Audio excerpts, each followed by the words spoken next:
기도하겠습니다. 주의 말씀을 전할 때 우리 각자의 마음에 깊은 통로를 열어주시기를 간구합니다.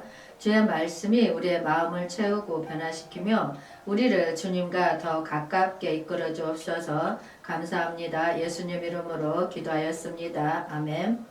샬롬, 기쁜 소식, 아름다운 소식을 전해드리겠습니다. 이 시간은 예수 그리스도 육신의 모양과 저희 해결자란 주자를 가지고 말씀을 전하도록 하겠습니다. 사람들이 세상에 나타난 온갖 종교적인 인물과 철학가 중에서 예수 그리스도는 독특한 지위를 차지하고 있습니다. 그의 이름은 수세기 동안 수많은 입문자들에게 힘과 희망을 전하고 있습니다. 우리 함께 예수 그리스도를 살펴보고 그가 육신의 모양과 제 해결자로서 어떤 역할을 수행하는지 알아보겠습니다.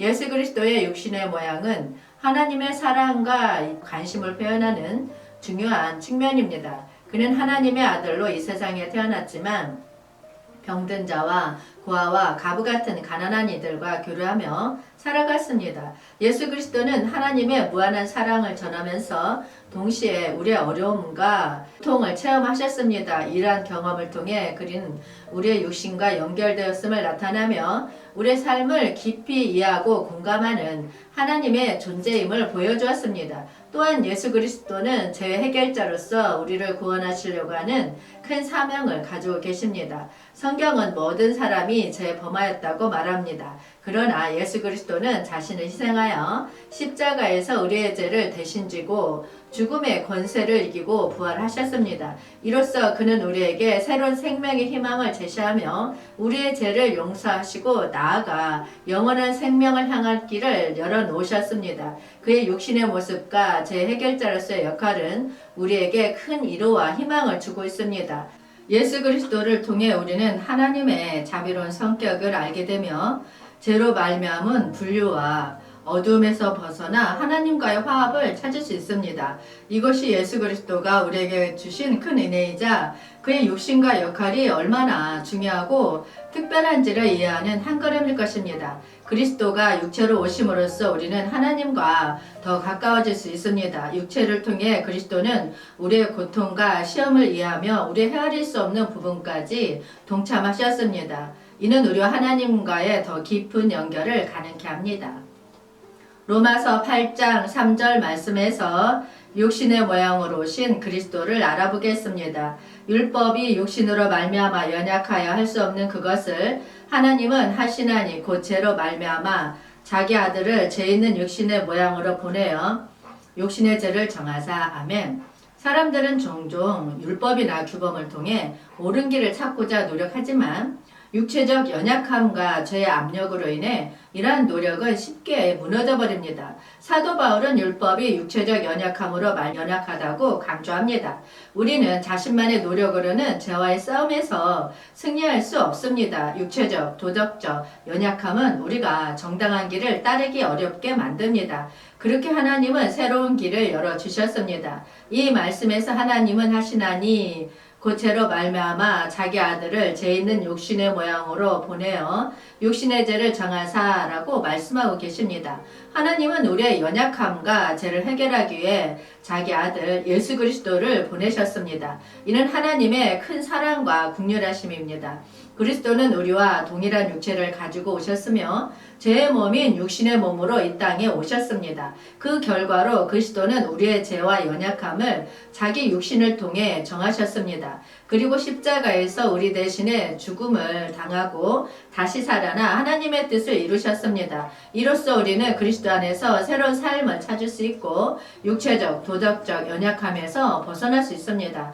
예수 그리스도가 육신의 모양으로 오신다는 것을 하나님은 이사야 선지자에게도 말씀하셨습니다. 이사야 7장 14절 말씀에 그러므로 주께서 친히 징조를 너희에게 주실 것이라. 보라, 처녀가 잉태하여 아들을 낳을 것이요 그의 이름을 임마누엘이라 하리라. 아멘. 이 말씀은 예언자 이사야가 아하스 왕과 그의 국가에게 전하는 예언입니다. 이 말씀은 예수 그리스도의 탄생을 예고하는 중요한 예언 중 하나로 알려져 있습니다. 이 구절을 이해하기 위해서는 해당 구절을 이해하기 위해서는 해당 예언이 내려졌던 시대의 역사적 배경을 알아야 합니다. 이사야 예언은 아하스 왕 기원전 735에서 715년 통치시기에 일어났습니다.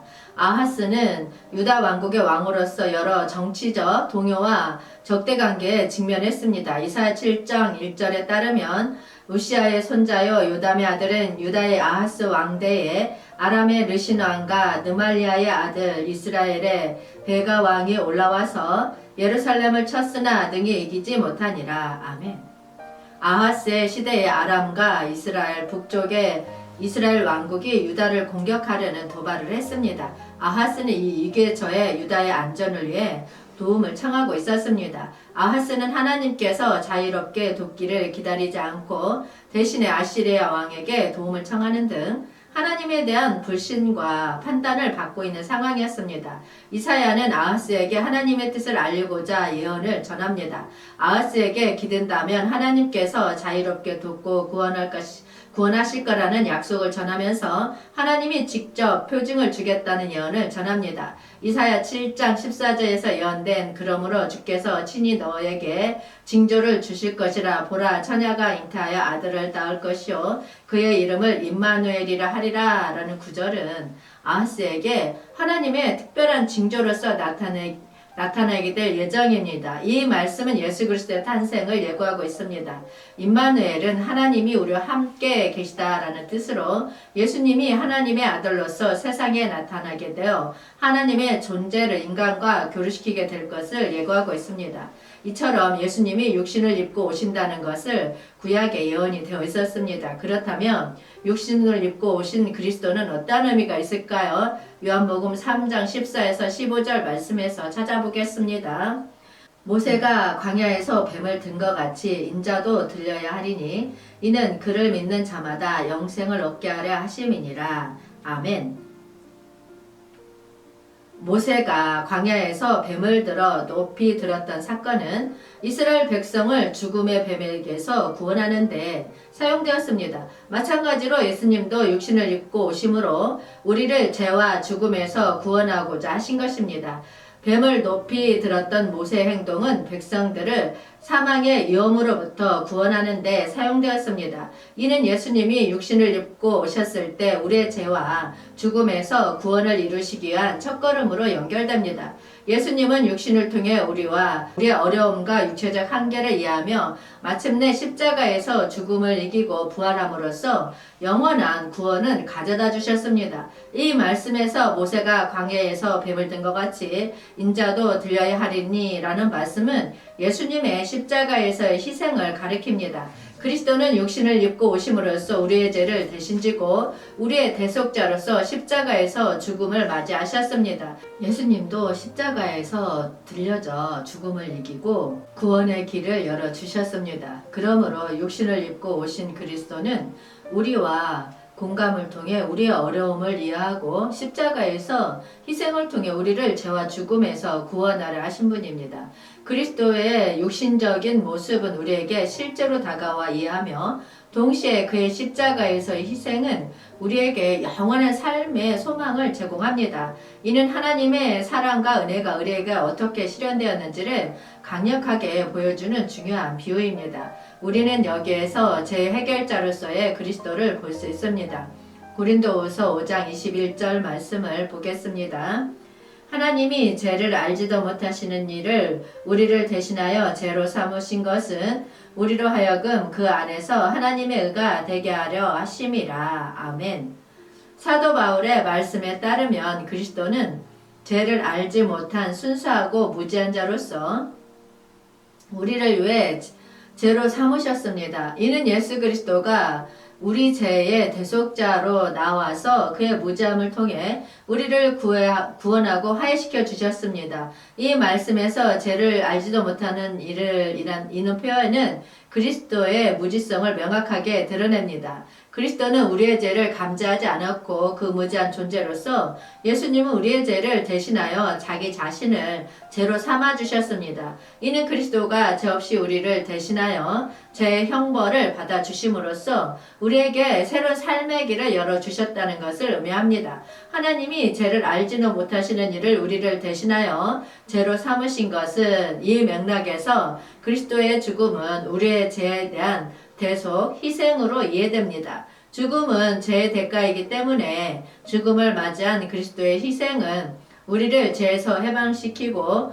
구원의 길을 열어주는 중요한 사건이었습니다. 마지막으로 그리스도가 우리를 대신하여 죄로 삼아주신 것은 우리가 그 안에서 하나님의 의가 대가하기 위함이라고 설명하고 있습니다. 이는 우리의 구원과 화해가 그리스도 희생을 통해서 이루어져 우리가 하나님과 조화되고 그분의 의로서 우리가 새로운 삶을 살아갈 수 있게 됨을 의미합니다. 이는 예수 그리스도가 우리의 죄를 대속하신 것은 이사야 53장 5절에 잘 나타나 있습니다. 그가 찔림은 우리의 허물 때문이요 그가 상함은 우리의 죄악 때문이라. 그가 징계를 받음으로 우리는 평화를 누리고 그가 채찍에 맞음으로 우리는 나음을 받았도다. 아멘. 이사야 53장은 그의 종에 대한 예언으로 시작됩니다. 52장에서는 이 말씀의 주체가 누구인지에 대한 힌트가 주어지며 그 주체가 고통받는 종으로서 나타날 것임을 암시합니다. 이 예언은 이 종의 놀라운 형상으로 많은 나라들을 놀라게 할 것이라고 설명합니다. 53장에서는 이 종이 예수 그리스도임을 명확하게 밝히며 예수님이 어떤 역할을 수행하게 되는지 상세히 묘사합니다. 이 종은 우리의 죄를 지고 우리의 죄악으로 인해 고통을 받을 것이며 그 희생으로 많은 이들이 의롭게 되게 될 것입니다. 그가 징계를 받음으로 우리는 평화를 누리고 그가 채찍을 맞음으로 우리는 나음을 받았도다. 이 구절에서는 이 종이 찔려서 고통을 받으며 그의 상처를 통해 우리의 치유와 평강이 이루어진다는 예언이 전해집니다. 예수 그리스도는 십자가에서의 희생을 우리의 죄를 대신 지고 그의 상처를 통해 우리에게 영적으로 낫게 되는 기회를 제공하게 됩니다. 이 구절은 예수 그리스도의 십자가에서의 희생과 그로 인한 영적 치유를 예언하고 있습니다. 예수님은 찔림과 상처를 통해 우리는 죄의 영향에서 벗어나 평강과 치유를 얻을 수 있게 되는 것이 이사야의 예언입니다. 이렇게 이사야 53장 5절은 예수 그리스도의 역할과 그의 희생이 어떻게 우리의 죄를 해결하고 영적으로 치유되게 하는지에 대한 중요한 예언을 제공하고 있습니다. 이처럼 구약에서도 예수님의 대속과 구원이 예언되어 있습니다. 이러한 그리스도를 통해 우리는 하나님의 사랑과 은혜를 경험하게 되며 하나님의 의로 변하여 영원한 생명을 얻을 수 있는 축복의 길을 찾게 됩니다. 이와 같이 그리스도는 하나님의 아들로서 육신을 가지고 이 세상에 내려오셨습니다. 그는 우리의 육체적인 현실을 체험하며 우리와 동질하였습니다. 그리스도의 육신은 우리의 인간적인 삶을 깊이 이해하고 우리에게 미소와 동정을 전하실 수 있는 중요한 특징이었습니다. 그리스도는 또한 우리의 죄를 담당하고 우리 대신 십자가에 못 박혀 죽으셨습니다. 이는 우리의 죄를 대신하여 짊어지고 우리의 죄에 대한 심판을 받아 우리를 구원하신 것입니다. 그의 희생은 우리를 죄와 분리된 상태에서 해방시키고 하나님과 화목시키는 중요한 역할을 하였습니다. 이러한 구원의 핵심을 깨닫고 믿음으로 그리스도를 받아들이는 것이 중요합니다. 우리는 그의 희생과 사랑에 대한 믿음을 통해 죄와 죽음에서 자유로워질 수 있습니다. 믿음은 그리스도의 구원 역사에 참여하며 우리를 새로운 삶으로 인도합니다. 그리스도의 역할을 깨닫고 그를 따르며 우리의 삶은 변화될 수 있습니다. 예수 그리스도의 사랑과 은혜를 경험하면 우리는 온전한 변화를 통해 더 나은 사람이 되어갈 수 있습니다. 죄에서 자유로워지고 성스러운 생활을 통해 하나님과 깊은 관계를 맺을 수 있습니다. 예수 그리스도를 믿음으로 받아들이고 그의 사랑과 은혜를 경험하는 것은 우리에게 영원한 삶의 희망을 안겨줍니다.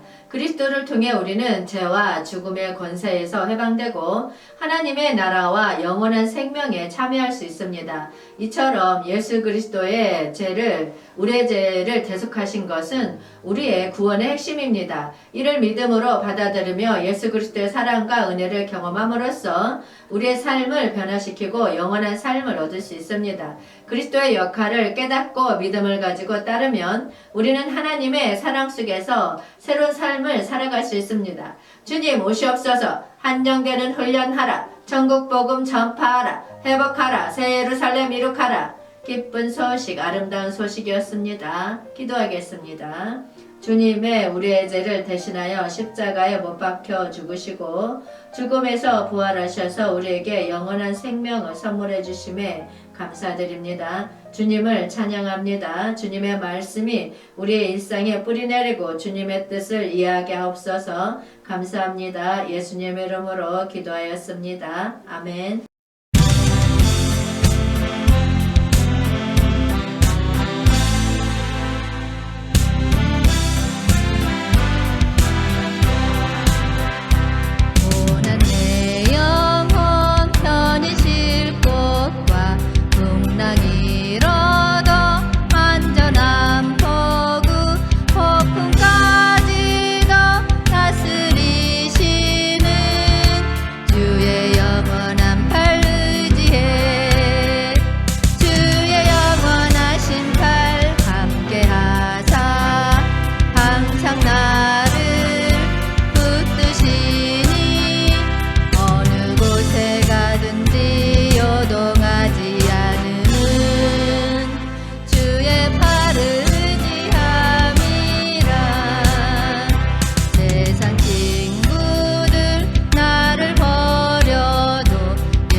항상 나